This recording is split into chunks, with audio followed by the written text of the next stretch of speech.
Djali im fal 5 vakte dhe kur vjen nga xhamia nxehet për gjëra të vogla, dhe vetëm më urdhëron. Dua tavllën, dua paketën. Ky e pas ka kuptuar mirë xhamin. Ky që ka specie në zhdukje dhe specie e rrallë. Xhamia thot puthi dorën nonës, babës. Xhamia thot mos i thuj as kurse ky thot bjerë tavllën, edhe çfarë tavllën? Ti e mund nona këtij ja thyn kokë. Tavllën do t'i merr. Dash ka tavllën ky për nonës. Dash edhe dohonin.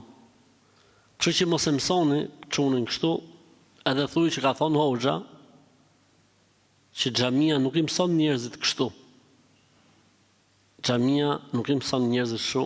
Ja, pra, ky është një shembull se si njerëzit mund të marrin imazhin e keq prej xhami, për xhamin për shkak të disa frekuentuesve të tillë të cilët vinë në xhami po akoma nuk kanë bërë pastrimin e duhur.